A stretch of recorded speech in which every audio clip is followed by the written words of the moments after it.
পারলো সেই চোর কি করলো, এক চরণ থেকে নুপুর খুলছে, ওই চরণ বেমানান লাগছে, এক চরণ খুলছে, ওই চরণ বেমানান লাগছে, চরণে স্পর্শ করে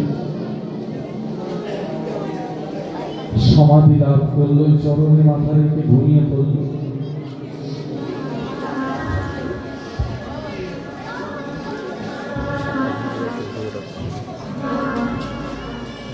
তাই চোর যখন ওই রান্নার চরণে মাথা রেখে ঘুমিয়ে পড়ল, সাথে সাথে ভগবান শ্রীকৃষ্ণ মাথায় ওই চোরের হাত দিয়ে বলছে, হে ভক্ত, দেখো না সকাল হয়ে গেল, তুমি যদি এখন স্বর্ণ অলঙ্কার নিয়ে রাস্তায় বের হও, লোকে তোমাকে ধরবে, তা তোমার বাড়িতে নিয়ে গিয়ে আমি স্বর্ণ অলঙ্কার দিয়ে আসবো, তুমি আমার বাঁধন খুলে দাও। কি করলো, ওই বাঁধন খুলে দিলে, বললো যে দেখো তুমি বাড়িতে গিয়ে একাদশী করবে, একাদশীর পরের দিন যে মহা দ্বাদশী, এই দ্বাদশীর দিনে দাঁড়ে দাঁড়ে ভিক্ষা করে অত্র এলাকার যত সাধু বৈষ্ণব সবাইকে নিমন্ত্রণ করে দেবে।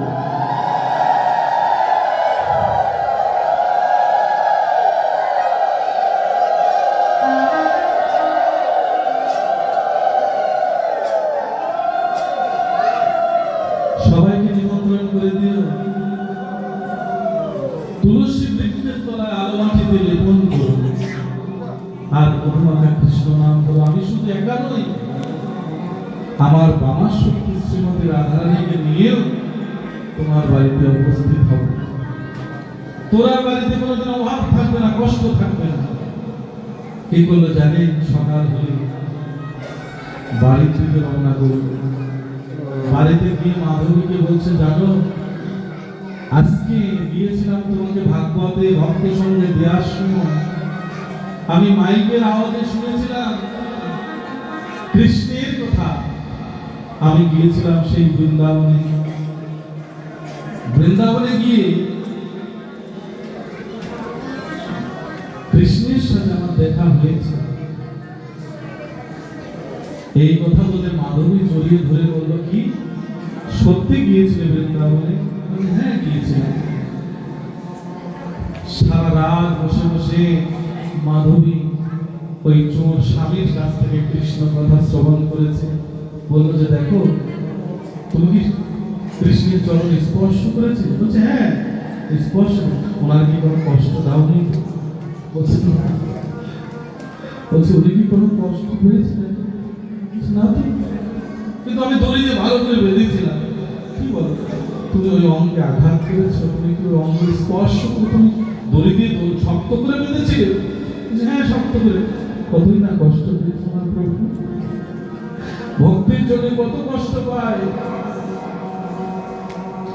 সারা রাত্রি স্বামীর কাছ থেকে কৃষ্ণ কথা শ্রবণ করে নয়ন জলে ভেসে ভেসে প্রতীক্ষা করছে কবে সে একাদশী দিন আসে।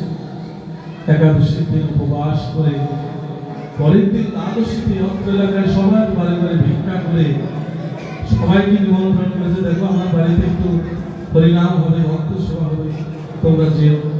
গ্রামের কিছু জ্ঞান পাপী মানুষ আছে যারা হরিবাসের দল করে, অনেকে অহংকার বসে, বলে চোরের বাড়ি কৃষ্ণ নাম করবো, আসে না তারা। আর বাদ বাকি যত ভক্তরা মনে করলো যাক এতদিন পরে চোরের কৃষ্ণ ভক্তি উদয় হয়ে গেল, তাই অনেকে এসেছে। আসার পরে কীর্তন করার মানুষ নেই, ভক্ত নেই, রান্না হচ্ছে এদিকে। আর মনে করলে এখানে নামযোগ্য সমাপনান্তে কুঞ্জ গঙ্গের শেষে 5টা দল একত্রিত হয়ে বাড়ির পাশ দিয়ে যাচ্ছে। উলুধ্বনি হরিধ্বনি শুনে মনে করলো যাক দুপুরের প্রসাদটা আমরা এখানে পেয়ে যাই। 5টা দল একত্রিত হয়ে দেখতে পেল কোনো নামযজ্ঞের দল নেই, কোনো আসর নেই। সবাই মনে করলো আমরা শুধু শুধু প্রসাদ পাবো, আসো আমরা 5টা দল একত্রিত হয়ে এই শুদ্ধ কৃষ্ণ ভক্তের বাড়িতে আমরা কৃষ্ণ নাম করি। 5টা দল একত্রিত হয়ে কৃষ্ণ নাম করলে ওই বাড়িতে শ্রীরাম বৃন্দাবনে পরিণত হয়ে গেল।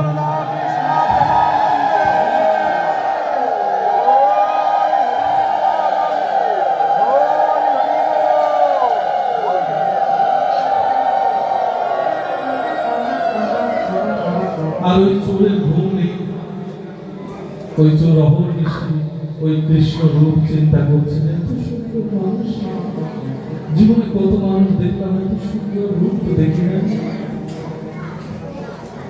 দেখে অহর্নিশি কৃষ্ণ চিন্তা করছে, প্রতীক্ষা করছে কোথায় ও মাধবী, কৃষ্ণ কি আমার ফাঁকি দিল নাকি, এখনো আসে না কেন?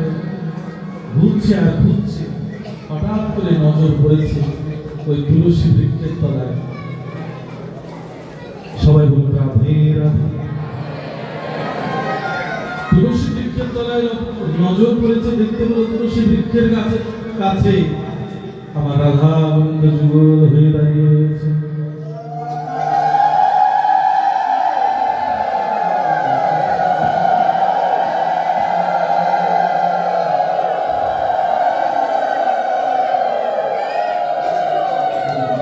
যখন যুগল হয়ে দাঁড়ালেন, মাধবীকে দৌড়ে গিয়ে ডাক দেখিয়ে নিয়ে বলে, দেখে যাও, এত সুন্দর মানুষ তুমি জীবনেও দেখো নাই, কিন্তু ওনার চেয়ে আরো সুন্দরী শ্রীমতী রাধারানী এসেছে আমার বাড়িতে। কি করলো, হাত ধরাধরি করে দুজনকে নিয়ে ওই ভাঙা কুটিরের মধ্যে নিয়ে আঁচল পেতে বসিয়ে নিজ হাতে ওই চোর আর চোরের স্ত্রী মাধবী দুজনে নিজ হাতে যুগলকে সেবা দিলেন। সেবা দেওয়ার পরে মাধবী মনে মনে চিন্তা করলো, আজ না কাল আমার দেহ তো ত্যাগ হবে, আমার মৃত্যু অনিবার্য। আমি যেন শাখা সিঁদুর হাতে নিয়েই যেন আমার স্বামীর হাত ধরে যেন আমি গোবিন্দ তোমার চরণে যেন দেহ রেখে চলে যেতে পারি। তাই কি করলো, স্বামী স্ত্রী দুজনেই ওই রাধা গোবিন্দ যুগল চরণে মাথা রেখে দেহত্যাগ করলো।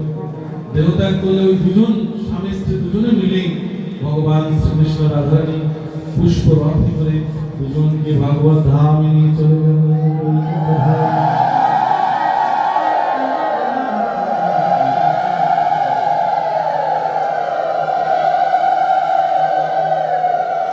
এদিকে কীর্তনিয়া দল কীর্তন করছে, পাড়া প্রতিবেশী হাজার হাজার ভক্তগণ সেবা হচ্ছে। তা সবাই ভাবছে যাদের বাড়ি আসলাম তারা কোথায়? খুঁজতে খুঁজতে দেখতে পেল ঘরের মধ্যে দুজন স্বামী স্ত্রী ওই পাথর রাধাকৃষ্ণ বিগ্রহ বক্ষে জড়িয়ে ধরে দেহ ত্যাগ করেছে। আজও সেই দক্ষিণ ভারতে ওই স্বামী স্ত্রী দুজনে একই সাথে সমাধি করা আছে। ওর উপরে পাশে রাধা গোবিন্দ যুগল সেই বিগ্রহ, পাথর বিগ্রহ আজও আছে। নিত্য নিত্য ভক্ত সঙ্গ হয়, নিত্য নিত্য হাজার হাজার ভক্তদের সেবা হয়। কত তীর্থ যাত্রীরা গিয়ে ওই ধুলি নিয়ে আসে। স্বামী স্ত্রী দুজনে চলে, হে চোর, তুই চুরি করে গোবিন্দ দর্শন পেলি, তোর চরণ ধরি আমি নিচ্ছি যেন আমারও সেন কৃষ্ণ প্রেম ভক্তি লাভ হয়। এই জন্য আপনাদের একটা কথা বলি, এই জীবন আর কোনোদিন পাবেন না। এত সুন্দর মানব জন্ম, ভজনযোগ্য জন্ম হেলায় না হারিয়ে, নষ্ট না করে আজ থেকে কৃষ্ণ ভজন করুন। শোয়ার সময় বলবেন হরে কৃষ্ণ কৃষ্ণ কৃষ্ণ হরে হরে, হরে রাম রাম রাম হরে হরে। ঘুম থেকে জেগেই বলবে হরে কৃষ্ণ কৃষ্ণ কৃষ্ণ হরে হরে, হরে রাম রাম রাম হরে হরে। দেখবেন আপনার জীবন সার্থক হয়ে যাবে।